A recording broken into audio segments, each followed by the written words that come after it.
bijya bintu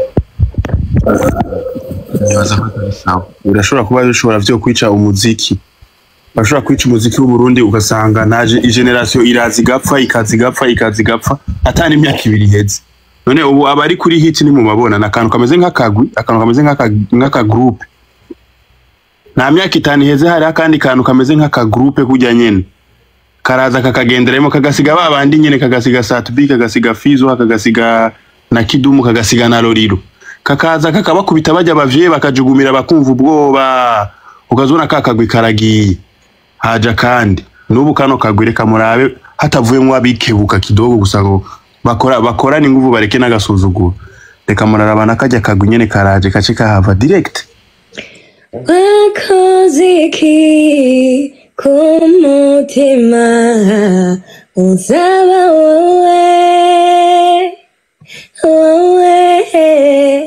iwawe niho nshaka kuguma nibera ubuzira herezo turi kumwe niyo ntawe nagumye nkusanga hamwe kurigariwa kuko nkukunda usumba inyenyeri utemba nkagariwa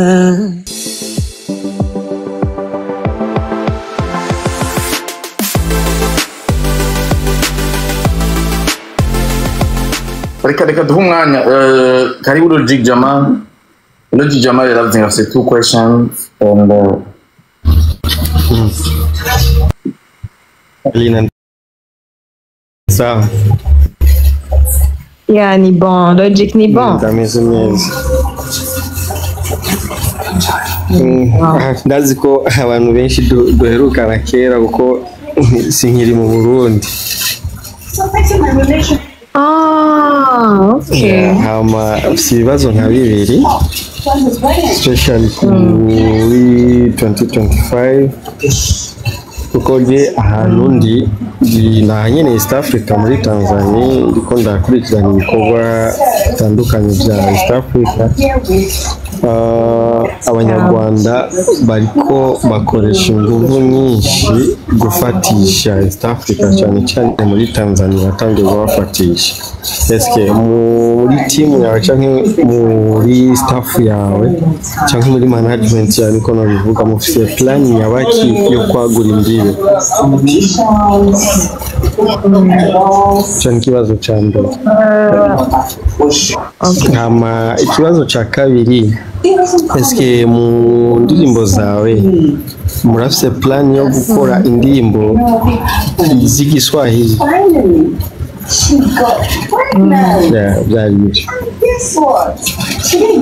Bombo Clan welcome karibu nogira ko nishura byose babikunda nta kibazo ikibazo cya mbere kijyanye n'ibintu byo kwagura imbibe nubwo ariko ari no mu bintu turiko turiga ko ubuye kugira turabe ko umuziki wacu uwo pasa ugashika hariya icyo naco kije gisaba connection mugi kindi naco maze kubona umuziki wacu ngira formule ndacari mushasho nta nubwa gute nta experience nini ndabifisemo mugabo ni bya bintu vuga ati nubwo ndabipanga nyine ifo yuko umuntu agira plan mugabo hari igihe plan itagenda kuyifuza ikindi naco kintu kijanye n'indirimbo z'igiswahili ndazifise vuga zitarasohoka kandi gihari umuntu ararindira ntoco uhita ubatamuko nyene bivanye je na level ndiko ari indirimbo je ntosohora ubunyene ndacafite abantu mpiga reka manje mpiga abantu biwacu hama après nzobasha kuririmba indirimbo y'igiswahili mvuga ati ndasa abantu bangahe omwe baziyongera kuri babandi ama sinzi ko nogira ko mpanura nyine gato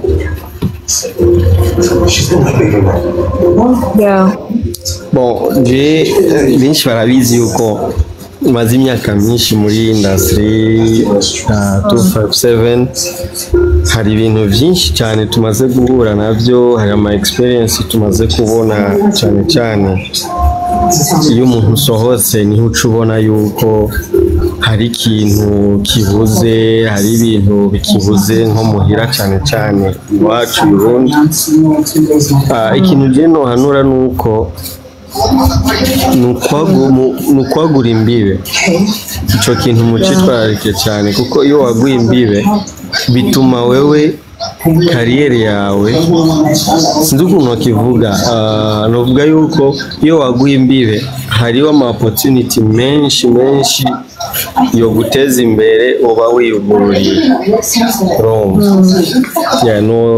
Nogira ko nkabwira n'abaririmbyi benshi bo muhira ntibitwararike kuririmba ikirundi gusa.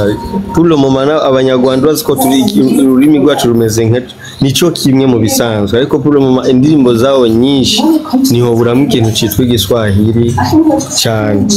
Ubunye bako baravuzwa cyane ngaha muri Tanzania, même ma television video zawo ziko zirapasa cyane.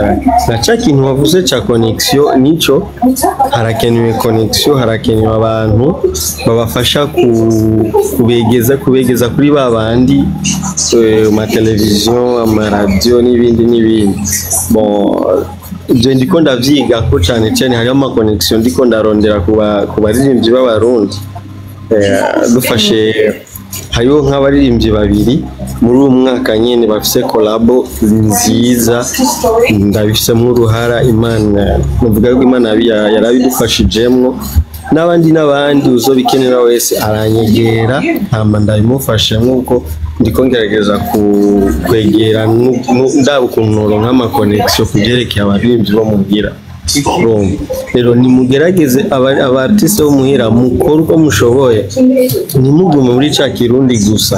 Indirimbo muze muragerageza muvanga indimi, kuko ndiko ndaraba ngaha gushika ubu abaririmbyi bahazwi cyane ngaha muri Tanzania ni Lolilo, Big Fizzo, urumva, Kidumu, urumva, n'umuntu ariko araza buhoro ni Dramatic kubera iyi show yakoze, urumva, bake batangura kumukurikirana baguma bamubaza Dramatic ninde nundi atari cyane ariko arabizamo neza n'isabye.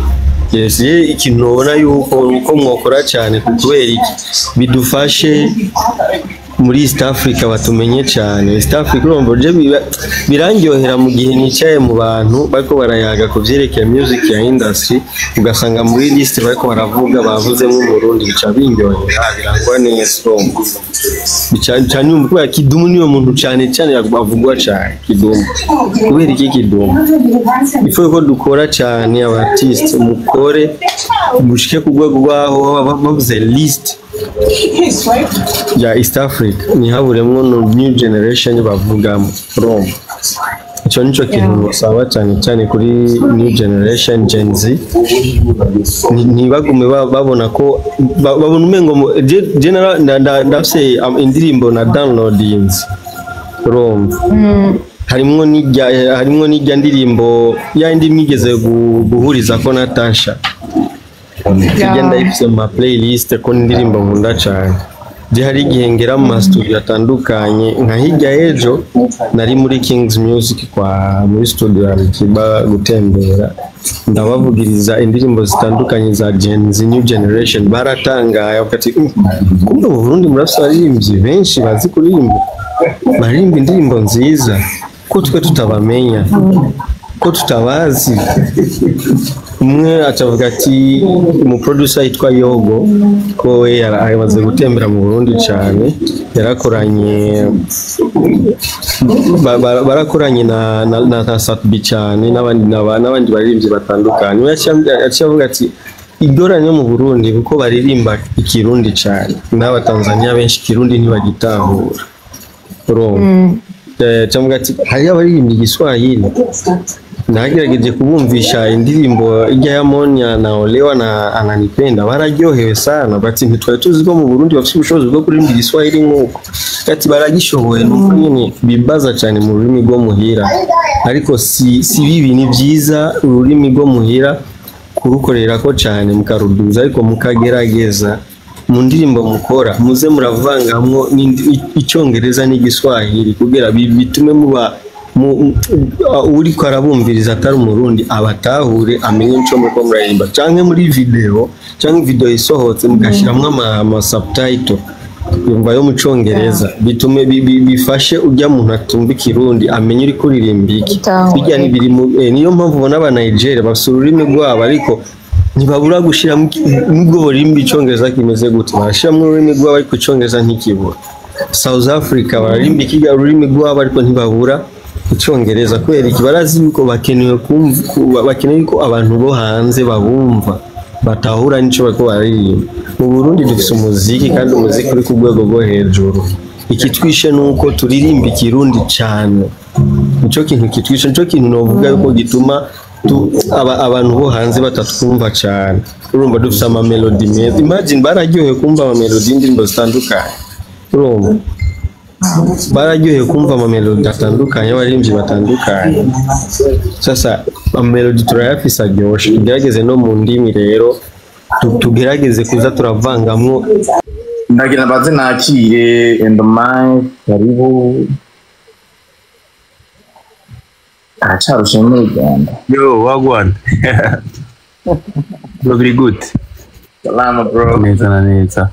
point ije neza kuko umutumire umwe konetse y'Uburundi yamugoye Ego. mugamu tugiye twija kuko namwebwe nk'aba producer birabenga ahubwo murago DJ Mario karibu na wewe karibu merci beaucoup baramukije mwese nari mu bishanga ndabaramukije mwese nizere ko mumeze neza tumeze neza natwe ugiye kuraho Salama DJ Mario. salama boss meze Salama Endo Mike. ya na Endo Mike twigiye kameze neza abanyamuziki b'Abarundikazi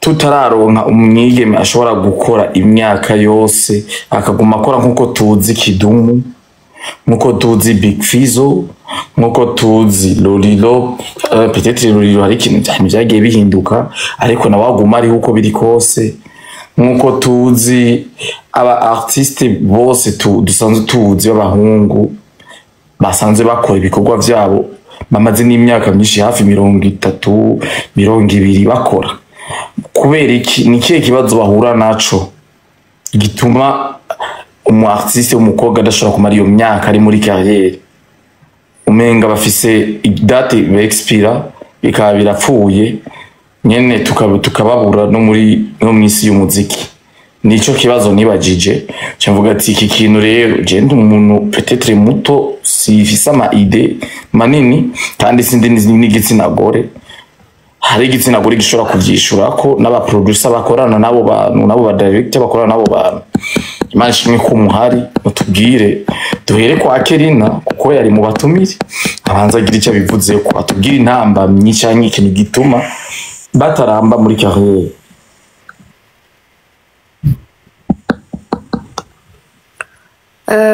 jewe ikintu nabivuga ko ikintu gituma abakobwa bataramba muri carrière je ndamaze kubibona bimwe bimwe muga sinovuga point nyinshi bivuge nivyo dushaka cambere mvuge ku byo maze kubona bivuge byose byo maze baradutega iminsi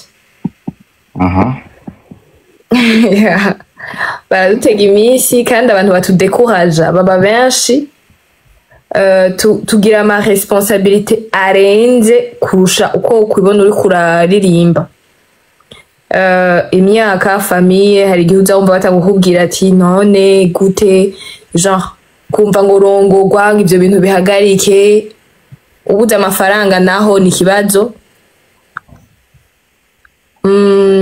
apart yo kuvuga ngo ngaba basaba ngo ibiki kuko no mu buzima busanzwe barabasaba byo ni ibintu bisanzwe turi biremwe ibyo umuntu abimenyera hanini novuga yuko amadecouragement araba menshi mu mutangurire basha kaya vazi Okay, boss nongera ko kuvyo wewe wavuze Kerina ndumva yuko ibintu bijanye no gufonda ta famille mariage c'est vrai yuko mu muryango baragupressa n'amashure bakakubwira none ugira wihebere kuririmba ivyo amashure bizogenda gute mugabo je nibaza yuko na Dr Logical ari ikintu yavuze kijanye n'indirimbo ibirimi muziririmbamo. Ikirundi si kirimi cyo kuririmbamwo iyo ushaka yuko umuziki wawe uba international. Ni gake umuziki wo uri mu kirimi c'ikirundi uvuma au niveau international. Donc nibaza yuko kuririmba mu Giswahili mu Congereza ni ibintu abakobwa mwo kwitaho cyane. N'abafariaz n'abaroriro bose ba dive bavuze n'abantu tuzi indirimbo zabo z'igiswahili ziri hizo ndirimbo. N'abayoya bose barafise indirimbo z'igiswahili baririmba naho baririmba mu Kirundi. Donc namwebwe rero abakobwa murabe muririmbe muri ivyo birimi biri international surtout muri East Africa. Ego je ico nico nashaka naje gushimikira ko je suis tout à fait d'accord y'ivyo Dr Logic yabimpanuro kwe. Hama peut-être n'ama video mukora abe peut-être more attractive. Sishaze kuba umwambaro ubusa mugabo murabe basi dufate nka video zijemwo ama synopsis zijemwo ama histoire apana plus ko muja mu bintu byo kugira ama video usanga uri ruhande y'umuduga canke uri nyuma y'ama couleur meza gusa hari abantu bako baratamba mushiremo n'utuntu tu histoire tujanye n'ivyo muba muko muravuga muri topic ya song. You see what I'm talking about? Yeah. Yeah. Murakoze. Yeah. And the mic. Ego mumeze fresh ndibaza.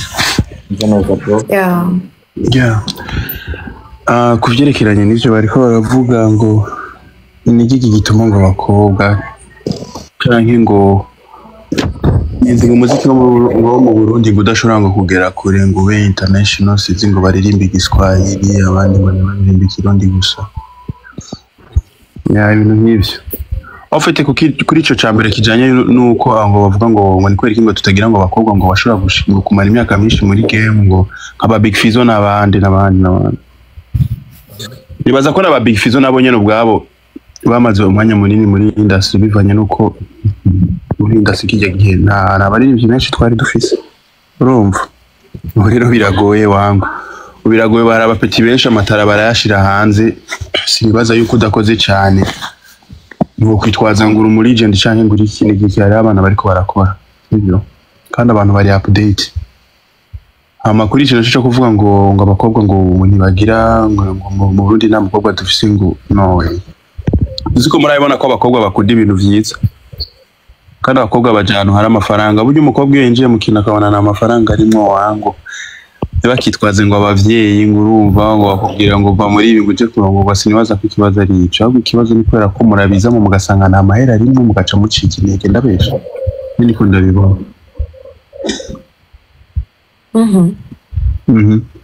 Nibaza ko ari kubera ko iyi industry yacu yego turashaka kuba tubabona ku marezo zose. Ndagana kubwira nk'ikintu kimeje amisi biri heze nshitse ngamvuye mu Burundi ari ikintu nabonye ku ba artiste biwacu kandi kijya kintu burya ni virisi mbi cyo niko nabibonye. Tuviza yuko ushobora kuba ufise hit song zibiri zitatu zine ukaca wumva kumengo sinzi warahejeje naho n'utundi tuwawadi usanga umuntu afise mu ndu ukaca wumva umengo warahejeje. Ibyo bintu ni bindi ibyo bintu birica umuziki sinzi ko mwabibonye mu myaka ibiri imyaka hafi 5 iheze yaraje ba Oleg tudaciye ku ruhande mwarabonye tugesogeso bazananye bajya ba Peti sinzi ko mwabonye. Donc muramaze kubona ku artiste benshi sinzi ndandabadonda kuri uwo nuwo mbonye hafi utugezo bazani yo babaye abastar abapeti bo mu Burundi kajya kantu ifo yuko kweri muraba mugakure abarini ivyo mugakure mu mutwe ubonye umuntu yaba uronse hit imwe zibiri zitatu zine apana kuca mvumengo wahejeje ahubwo biba bisaba yuko ubonye abantu bakwakiriye fresh ubwo kubitira hanyene usohoke wiruke ugende kurondera andi makolabo ngo bamvume ngo wabaye umustari Bujumbura canke mu Kamenge canke mu Kinama uca mvume ngo warangiye akazi kaba kakiri kare. Ico kintu narabonye kirica umuziki wacu sana na orangaye Bujumbura mwe nanavyiboneye navyiboneye umuziki wo mu Burundi rimwe amanyama menshi sana ku bantu b'aba artiste bo bigira ngo n'abastare muri no mwisi wapi kabisa. Sibaza yuko na bamwe je ndibaza ko uno mwaka urabahitana kenshi niko nkunze kubivuga. Mu mwaka urabahitana no je sindi ngaho ku bintu nabonye ndavyumva turaza kubigaruka kiyo point iyi point tuyigaruke kwa reki nabonye igaruka ko muga tubanze tugume kuri iyi point kuko iyi point sinzi gituma mwese mwe ko murayisimba muga ni point ikomeye hari ukuntu muko mashaka kuyisimba ukuntu donc ni mushaka kwinjira deep kandi bimwe turabizi ibindi turavyumva rero twinjire deep tubanze tudukosora ibyo cyambere hama ivyo bindi Endomike avuze nazo ni ivyakamaro nazo turabijamo ivyo vy'ivyo nyene rega umaze kumva yuko umengo ukoze hit 2 3 4 rega imani hit ni chance bro ni tala icangana na chance hari abantu ngabo bafise amatala menshi cyane gose muga usanga ibintu vyabo kwera ko ata chance bafise bitagera kure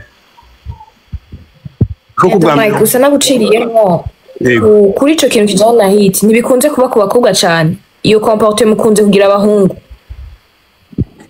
Nibaza ko ku bakobwa kwera ko bivanye nyene n'umugani wanyu uri kwera mutarana abana benshi sha nibaza yuko sinzi muga ku bahungu je abo maze kubona benshi nabo tumaze gukorana abari yo mu Burundi barafise akageso kweri ko kubona agize hit imwe zibiri aho ku bahungu Endomike gacha yumva umengo wewe yaheze ntagire n'ingufu zo gusubira gukora bijya bintu nibaza ko sawa urashobora kuba bishobora vyo kwica umuziki bashobora kwica umuziki w'u Burundi ugasanga naje generation irazi gapfa ikazigapfa atani imyaka ibiri heze none ubu abari kuri hit ni mu mabona nakantu kameze nk'akagwi akantu kameze nk'aka group nta myaka itani heze hari akandi kantu kameze nk'aka group kujya nyene karaza kakagenderemo kagasiga babandi nyene kagasiga Satbi kagasiga Fizo kagasiga na Kidumu kagasiga na Loriro kakaza kakabakubita bajya bavye bakajugumira bakumva ubwoba ukazona kakagwi karagiye haja kandi nubu kano kagwire kamurabe hatavuyemo abikebuka kidogo gusa ngo bakora ni nguvu bareke nagasuzuguro reka murarabana kajya kagwi nyene karaje kace kahava direct kweri ki comportement kiri bizarre kweri ki comportement cyo kumva yuko umuntu akoze wapi kweri reka duha umwanya baby mama sinzi ko connection yamukundiye connection itaramukundira duha umwanya Elsie agira icyo avuze gatoya Elsie tweta turamuramukije Elsie nawe ne connection yiwe mbona umenga sikirenga cyane sinzi ko nza munanyumva turakumva na baby mama raje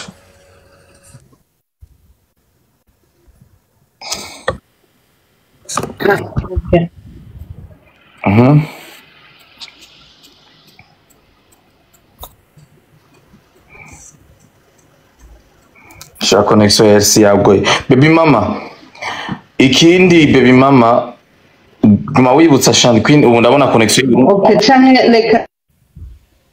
reka Davina manza vuga sinzi na Davina mbona bicibikwa mvugiye vuga intambamyi uri umugore wa producer vuga intambamyi abakobwa umaze kubona bahura nazo Jesse ndi umusani ndeka nta ntambamye ndahura nazo kuko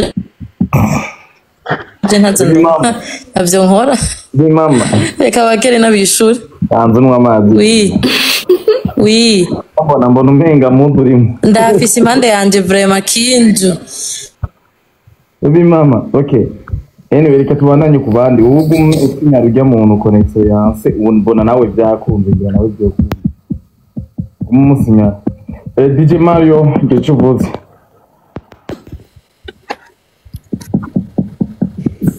jewe na ngerageze kugenda faster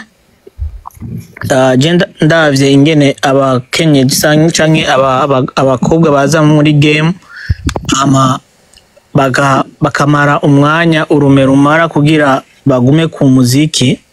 Je cyambere nibaza yuko benshi baza mu muziki nko gutestinga, icyambere baza nko gutestinga kugira barabe yuko benshi boharonkeraho abagabo. Ikigira kabiri kibaca intege nibaza yuko babura uburyo kuko umuziki usaba uburyo bunini cyane. Umuziki si ikintu uza kwasamako. Umuziki ni ikintu kiza kikagusaba uburyo, kikagusaba ukore production nziza, ukore video za bien, ugire promotion. Rero uje mu muziki utagira amahera no gutangana ya promotion, ni hahandi uco usanga abakobwa baje mu muziki ebana ni kupigwa mti. uvuze neza. Urumva kuko baba baje batiteguye, baba baje batazi ko bisaba uburyo, baba baje batazi yuko umuziki usaba utange ikintu gisukuye.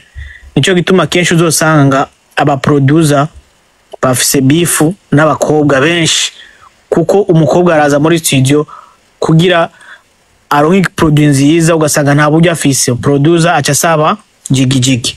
Urumva producer nataronse jigijigi, umuziki ngaho kweli na ukora Indo Michael ngaho ni producer barabizi, izo code barazizi.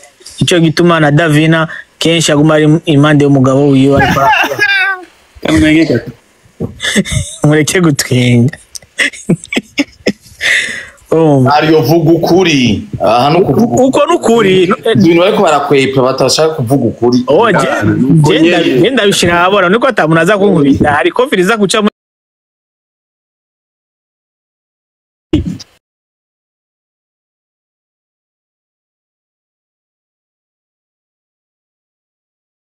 ku ntebe ya producer. Nabanza vuga turundi konda mu banza uvuge Genius. Merci beaucoup. Hari umuntu yabisiguye neza umenga ni DJ Mario, ti abakobwa benshi baja mu muziki batavyiteguriye, kuko ahanini umuziki iyo ugiye mudafise amafaranga vraiment ya promotion, kuko iyo ugiye gusaba imfashanyo umuntu aba afise nawe kugusaba ibindi bintu ababona yuko agukeneye ko. Je nta byinshi mfise novuga kuri no mwanya, nkuko n'uyu mugenza nje yaraje kubishikiriza ati hariyongereye ko nyene n'aba TikToker ama diva cavuga ati nta nzara dufise go pe nta nzara dufise, ariko nta muntu azoza gusaba promotion ubona yuko afise tala ureke kuyimufasha. Ni asaba nyene Kirisiya promotion uvuga ati ngo umuntu ngashaka kwama ko ku rubuga rwa misi yose aho no muca muvugana neza, ariko mu bindi bisanzwe vraiment zo baraja mu muziki bavyiteguriye neza, bafise n'uburyo bukwiye kugira birinde izo zindi sanganya, kandi ntibaze baridogera ngo umuntu ngo yamusavye ibintu, kuko urumva ni donadone, kuko nawe nyine aba yamusavye ibindi. Umva wagiye gusaba umuntu agukorera umuziki kuri gusa, nawe akaca akubwira ati reka nabanza umibi inye, munyuma ukaca ugenda umuvuga nabi, ujya muntu ngo kugira ngo agufashe iki niki, ntabwo aba ari mu nzira yo gufashanya, ahubwo bari umva wabishize mu nzira yo gufashanya, bifata ko n'irya service wamuhaye yuko nawe wamufashije, kuko nawe yari ikindi kintu yagukoreye. Ntuzoca ubona yuko umubiri wawe gusa yuko ari uw'agaciro, kuko nawe igindi gikorwa aba yagukoreye naco ni c'agaciro. Ibintu byo kuza bagenda rero widogera ku bantu ku maradiyo he na he ngo abantu ngo singo kwera abakobwa, oya ibyo bintu niba bihagarike. Icyo agomba kuvuga uvuze ati amafaranga akwiye kuri wewe, amafaranga akwiye nangahe? Amafaranga akwiye wowe urazi umuziki ati tugiye ku mu producer runaka nozenya amafaranga asaba kugira agukorera umuziki ni 250. Ubuzi yuko ari amafaranga akwiye kugira umuziki wawe gukorere neza. Uzi yuko ugiye udufise ibihumbi 100 akaca kugira ati kugira rero ndabikamufre ilfo yuko muri ibyo bindi bintu nawe ukavyemera. Wibuke uje utanguye carrière sindirimba imubwira uririmbe hamuco biheba, ndiko ndakubaza amafaranga akwiye yose hamuzokoresha kugira ivyo bintu byawe byamemeze neza, nangahe kuri wewe? Nta gitigiri, kuko urabona iyo uri umudandaji dindira banzure ntunjaniranye Kerina, iyo umudandaji ukagenda kurangura uvuga ati ugashaka utanguza business runaka ufise capital utangurirako, ariko ijya capital igenda iduga uko ugenda uraronga inyungu, nuko n'ikintu n'urudandazo rugenda ruriyongera. Ikindi kibazo rero mwebwe abaririmbyi muronka urashobora gukora nk'indirimbo ikakubita hit ukaronka show wamara kuronka amafaranga ukiye muri concert ukaca ugenda kuyaborerwamwo ukayajyamo show ukaca ushaka kandi gusubira kandi gusegereza kubera uba wiyemera ko ufise ibotiki idahomba urumva nabo nyine baca bashaka kubiprofitiramo kandi ntabwo aba ari ikosa ry'ujya bajya abantu babakorera ahubwo aba ari ikosa ryanyu ko kutamenya ukuntu mushobora kuza muritwaramo mu gihe mwarose amafaranga mumenye ko namwe mushobora kwijera. Okay, tutibagira yuko muri business ushobora kuyitangura igahomba. Iyo uhombye nyene uca utekana mugabo nyene ubona yuko ufise bisigura yuko iyo uhombye woca ubihagarika muko umuntu arabandanya ubona mugabo mwebwe nimba mubona yuko ari ibindi mwamwebwe y'abakobwa muca mwishimiriza iyo mibiri mukayitanga urumva aho nyene ntabwo aba ari amakosa yabajya ba producer cyangwa abo bandi mungirirwa muvuga yuko ngo babasaba ibintu. Ega c'est pas question mubiri gusa. C'est pas question mubiri gusa. Gufasha umuntu n'impaka umusaba ibyo bindi ku ruhande kubera ubonye yuko ari cyo kintu ubona wo kuri wiwe. Bivana n'umuntu. Nimba babona yuko atari majority niko biba bimeze. Nta kindi kintu babona yuko mubafashe no kuma mwabana uko muba mwabuza amafaranga mubaha. Ikindi kintu ubona yuko voilà iyo rero niyo image baduhaye. Iyo image rero baduhaye kugira izoveho ni kibazo. Muga ntibayihaye mwebwe baririmbyi kazi gusa kere. Kuko nituraba pute. Oya muga ntabwo ari abaririmbyi gusa no mu bundi buzi busanzwe n'abadeje. Bivuze ngo nubwo reka gatoya James. Bivuze nubwo bahindo Mike na bakayafi batavuze ukuri. Nta mukobwa ndakorera byugariye kuri ico kintu rero. Nakwe ukuri mukuzi. Oya jewe basaba ngo kugira ngo dukorane album ngo banza kumpa naho nzabyumva muvuga aba producer gusa ko mutavugana aba manager ari akantu nagomba kongereza ko Logic Lamar abaririmbyi kazi nibareke kwiyumva yuko ngo babishira ku baririmbyi kazi bonye ibyo ni ibintu biri mu buzima busanzwe no mu zindi domaine ko no mu buzusa ugiye nk'abakobwa iyo bagiye kudepoza muri company runaka hari gusanga bahura n'izo ngorane z'abaririmbyi kazi namwe muhuri yo mugiye muri ayo ma studio gusa mwebwe bigaragara cyane kuko mwebwe murumva muri inyenyeri kandi mwebwe ibintu byanyu bigendera hejuru pakaporo y'izindi domaine habo ntabwo ari ibintu biba muri nuza muri industry ya music gusa ni ibintu biba mu buzima busanzwe byo tukwiye kubitahura. Nta kindi kintu nta yindi none niye service ubona umuhungu yifitiye amafaranga usaba umukobwa nta yindi vraiment niyo yonyene.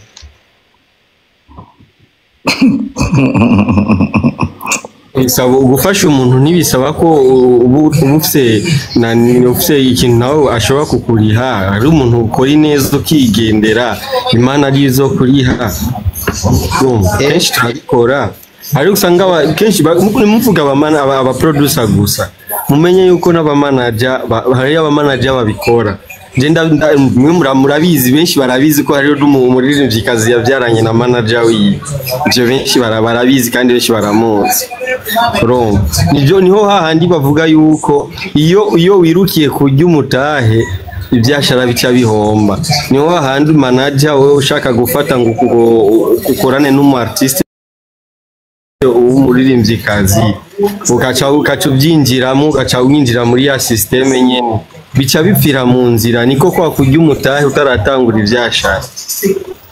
Lamare ari Jamale rumva nta muntu yo kwamagufasha buri gihe atamasezerano mufitani kandi ntimwirengagize yuko abaririmbyi ari abantu ari abahemu ba mbere babaho ushobora kumufitanya amasezerano runaka maze kugira izina akaca guhinduka ibyo ni ibintu byama byagaragaye urumva ku buryo uno munsi hariho n'abamanager basigaye bafite n'ubwoba kukurana amasezerano cyangwa umuntu wari wese ashaka gufasha umuririmbyi basigaye bagira n'ubwoba bwo gufasha abaririmbyi kubera iyo ngeso y'ubuhemu. Ibyo niyo byo kuvuga ati ngo byo kuzamurafasha abantu gufasha nta muntu kwamufasha buri gihe ntabari kashiramo amafaranga yiwe. Icyo kibazo cha kontra ega benshi amakontra tugiye mu kibazo cha kontra benshi kibishe nuko bagira ya makontra yo muri sabo bicaye muri saro bashize hagi kiyeri bakandika bagasinya n'amakontra akaba biheza nibaje kwa notaire basinye tega mwagiye kwa notaire babiri mu mategeko none ni ryara zo kwihinduka kandi kontra iri kwa notaire urumva nibareke amakontra yo muri saro bifotoza bari mu masalo bifotoza bari mu bubare ngo bakoze kontra nibaje kwa notaire bakore kontra kwa notaire hamabugu kuko hari abantu bakora kontra za business hari n'abandi bakora kontra zo gufashanya igihe rero bivana n'ukuntu muba mwumvikanye ko je ndafise abo twakoranye mu byo gufashanya hari n'abandi twakoranye mu bya business ibintu biba bitandukanye rero ahantu biza gupfira kenshi muri bijya byo gufashanya hari abantu baba bafise ujya mutima bavuga ati reka ndamufashe ko yari umukobwa ndacica ndamuprofita ku kintu runaka ariko muri iyo mwavuga mwumvikanye kadukore business aba ari business yavuze neza ni je ikintu mbona nyine nk'inyishu notanga ye conclusion umuntu wese agiye mu muziki najeyo afise ubwo buryo adafise ubwo buryo naho agire izo kontra nyene ziciye mu muco Logic Lamar yavuze kugira abaze baririnda ibyo bindi bintu byo ku ruhande erega hari ikindi kintu muhe umwanya Kirina nawe avuga ko niwe vyega niwe mukobwa mbona ari ngaha icyo kintu cya kontra nico muga mu gihe abo bitwa ko ari abamanager canke abo twovuga yuko ari abasponsa bashaka gushiramo amafaranga mu gihe naho habaye mumenyeranye gose birica akazi kandi rero nuko kuntu abaririmbyi tutagira discipline naco n'ikibazo muravyemera ko abaririmbyi mutagira discipline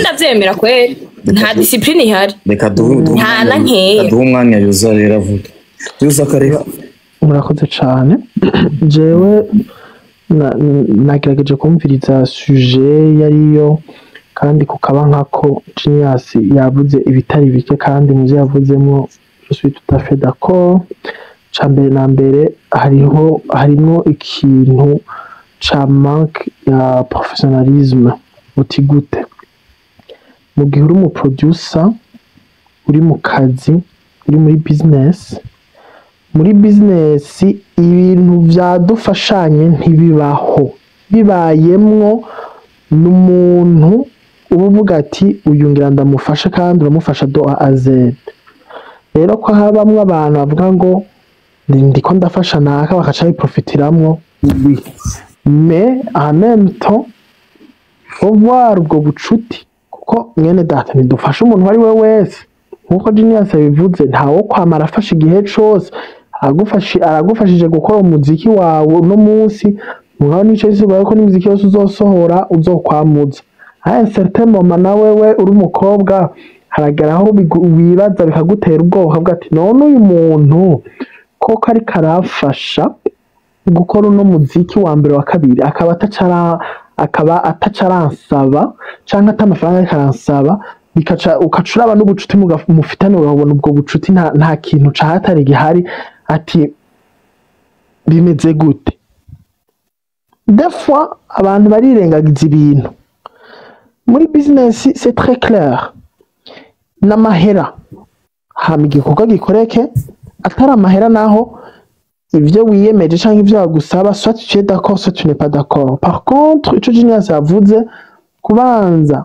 ukarindira basi ukarondera n'utwo dufaranga two kwizamura two kwishitura kugira ngo nawe uje kuri marché nk'abandi hamushoye kuronka uwo muntu akagusponsoriza ushobora kuronka iyo management faut ko bica mu mategeko ko milfo naho bitoca amategeko mugabo hakaba iyo kontra ikubahirizwa n'abo bantu bose hanyuma ibintu by'imimenyerano kirazira kikaziririzwa néanmoins turafise ikibazo cuko des fois turavyumva nyene bouche l'oreille yuko hari amanager nabo nyene baca bashaka guprofitiramwo ibiki n'ibiki me mu gihe muba mwagize kontra mukaba muhuriye kuri ico c'akazi hama ukaba ufise iyo talent ibintu vyawe bikaba ari ibintu vyunguka simbona ingorane yoba nico je nashaka kuvuga sawa imbere yuko mubandanya reka twakire Kenzo nawe avuge ko avyumva and then abari mu bishanga bashoboye kugira ico bavuze baterereye nabonye benshi bashobora guterera muze kutwandikira turabarabira ikibanza tubaduze mushikiriza ivyiyumviro vyanyu. Anyway, thank you very much murakoze cyane ko bijambo. So afite jewe sinja kure ku vy'abandi bavuze ariko ndaza kuba opposa gatoya ku vyo DJ Mario yavuze. Afite ikintu twanza tukamenya nuko tubanze kumenya umuziki wacu w'u Burundi, igihugu turimo kwanza ukuntu kimeze, ukuntu batubanjirije, ukuntu binjiye mu muziki. Je pense twese tutirengagije situation y'igihugu cacu turagize, turazi umuziki wacu ukuntu ba Big Fizzo batanguye, ukuntu abantu bose batanguye, abantu bose ukuntu batanguye, ukuntu binjiye mu muziki. Ndibaza ko ata muntu yaje 100% afise amamiliyoni n'amamiliyoni w'umusitari ngo jewe ndinjiye mu muziki ngo ashika yinjira uko nyene atanze ayo mamiliyoni n'amamiliyoni. Sinzi ko ahantu umuntu ahora. So turagarutse ko ikica abakobwa. So abakobwa abenshi maze kubona muri kariyeri y'umuziki nuko bahohoterwa. Muraza kumbaza ngo bahohoterwa gute? Umwana w'umukobwa araza afise talent yakaza afise talent wanashaka yinjiye nka babandi bose baba star binjiye, yinjiye nkuko ba Big Fizzo binjiye, yinjiye nkuko n'abandi bose binjiye. Afise tala yiwe araje nk'abandi bose nkuko abandi batangwe ko nta numwe yaje yinjiye afise amamiliyoni n'amamiliyoni ngo aje gukora umuziki. No, urumva nta numwe yigeze yinjiye afise amamiliyoni n'amamiliyoni. Abana b'abakobwa barahohoterwa cyane, baraza afise talent yiwe nta contrat yahabaye nabo ba producer ariko bakaba profita kavuga okay uyu n'umukobwa ntabizi nta mafaranga afise, reka tungere twishurane mu buryo turaryamana ndagukorera umuziki, turakundana ndagukorera umuziki. Suko vyari bikwiye twari dukwiye kurebera nko ku bindi bihugu. Raba tuje nko muri Etazini ba Nicki Minaj muri nani ya PDD yarabasinyisha contrat umuziki bagakorana n'umuproducer, umuziki waradandazwa, producer akavuga uyu muntu nta mafaranga afise nije nasohoye nije nakoze, ukabinjiriza mwese kuko umuntu aba afise tala, urumva. Ariko bagakorerwa ihohoterwa kuvuga okay jewe ndagukora umuziki kubera twabanje kuryamana. Ya tala yayirengagije. Guys mwumve yirengagije ya tala, yirengeje wa muziki bagiye gusavinga abantu, birengeje gaterambere ry'umuziki n'inyungu aza gukuramo. Iwe yarebye inyungu ziyo aravuga okay jewe ngiye kuguteza imbere. Eske umuntu afise tala rega dutenzenye imbere twese. Jewe nimba afise tala cyangwa umwana w'umukobwa afise tala nina ririmba neza igihembo nawe uzokibona nk'umuproducer. Bazovuga indirimbo yakoreye kwa naka bazomumenya ngo ni naka yakoze, urumva, naka bazomenya naka yakoze iyi ndirimbo. Twese dufise ibintu nuko turi aha hantu wanashaka bino bintu ntibiri mu muziki honyene, biri no mu makategori yose yaba no mu buzi, urumva. Turi ha hantu twese turahana, dufise ico tumaraniye.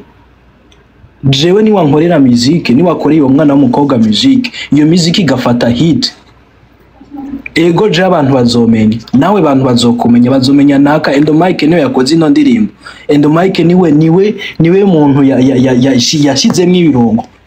Tubaye abastar bangahe bewe na jewe, urumva dufise ico tumaraniye twese. Ahubwo ni igiki twakora, tureke kumva ngo tureke kuja kwita ku bibazo, tuve ni igiki twakora ivyo bintu bihari kugira dushobore kubona inyungu umuproducer n'umu artist bafitanye badandaze gute. Kuko hari abana benshi ngaha hanze bafite talent b'abakobwa banashaka benshi, ariko bumva jewe sinzokwemera kuja kuryamana n'umuntu kugira nkore music. Jewe udufaranga dukeya ntashobore kutwemera, atatwemera kansaba ko turyamana agahita ngo kubivamo. So je ndumva ikintu twohagarara cyane, twohagarara mu kuvuga ngo turabe ukuntu abo bantu bafitanye akamaro, producer n'umuririmbyi bafitanye akahe kamaro. bafashanya mu biki ya thank you ndahejeje. Long story short, Okay, ndashimye cyane ukuntu muri y'umuriri umujya muvuze ukuri kuko abatanguye bose ngira kwa gutinya kuvuga ukuri. Kaya Freedom Daddy atahura vyinshi uko biri kose nubwo yacishije hejuru and the mic abitahura ariko and the mic tugira tudusigurire wewe nubwo ntuvuge ko wabikoze basi uvuga ati basi muri circuit y'aba producer turiyizi ibyo dukora bituma n'abakobwa bacikinege kuko twese abahungu biradushikira kuko nanje nubwo mostinga nanje ndumuririmbyi ibihasho byo gufatwa n'ibintu ba producer turabikura navyo ariko hariho ikintu gituma abakobwa bagira avantage yo yirekuye akabaha endoma gira icyo uvuze rero. Je kuri experience yo gukorana n'abakobwa kuri ino ni experience ko atamufise ntabwo turakora kandi mugani wa undi nyene ngo burya akintu cyose biba bisaba ko umuntu aba akijemo nyene yipanze wangu.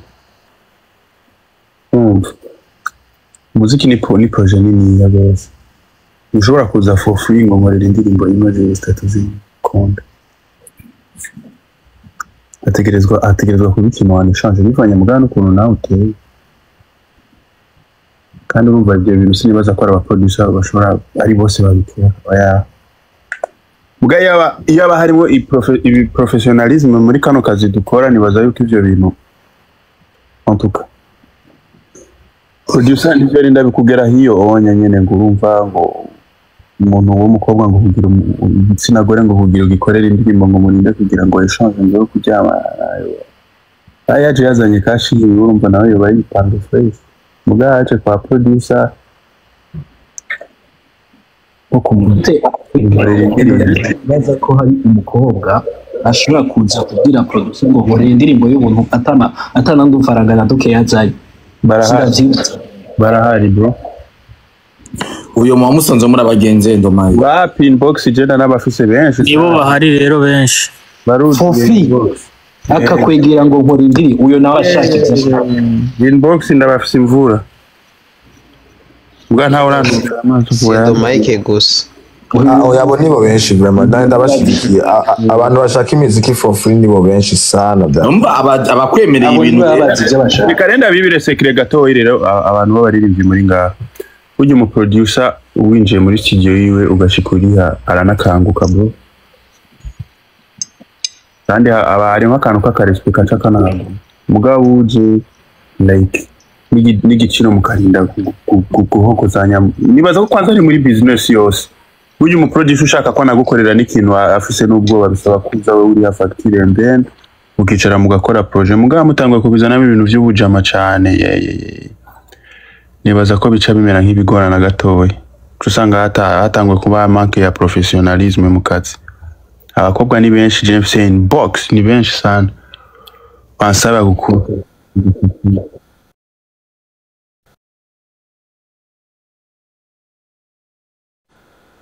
uri abarundi ni babesha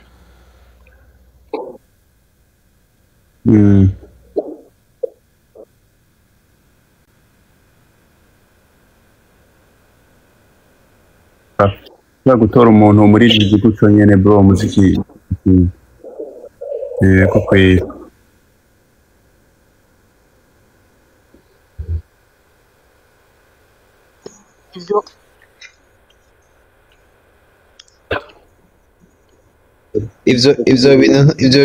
ivyo bintu ntubivuge ngo umuziki mwiza ngo urikorera promotion impossible. Kenzo reka nakubwira ikintu kimere kandi bibira akabanga sorry gato hariho akangahe afaye gukora pro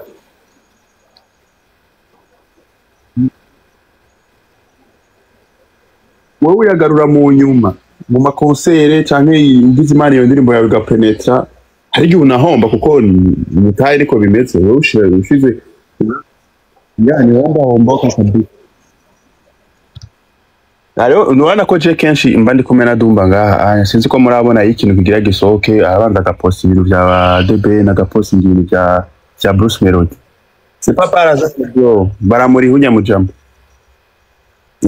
Mutanga inbox nasura aba yaremeye abantu baramutuka ku marezo sociaux sinzi umeze kunuku mugabo yarafite target yiwe ubu konti yiwe yamaze gushika mu ma 500,000 ushaka gupostinga for free kandi uri umu artiste munini ya ugiye kugendinga mane kuri promotion yiwe umva nimpandaguhi tura gutora umuririmbyi rero w'abandi Kenzo ntafise kwanza video muze tukengira ndamukorera ibintu vyiza ni video nk'iya 10 million bisaba ko 10 million ndashaka ku ruhande. Okay, izi radio utudusite utudu Facebook n'abandi okay naho no bahibumbi 500 ifo yuko ntegura nk'imiliyoni zindi 5 za promotion yo kuri Facebook na Instagram yo kuranyumva ifo ko ntegura basi n'ibitoro vya Mediator aboni wacu ni gukorana you know biva gutegura amahera y'igitoro n'ibihumbi 500 yo kumuyerereza mu Mediator yari abantu benshi rafa pase ndi mu Burundi byanse ko dukorana ibiganiro mani kwera kwide place Burundi yo so mushaka ngo umuziki utere imbere yawe ari ibindi bintu mani kwanza bizobanza kuva mu nzira.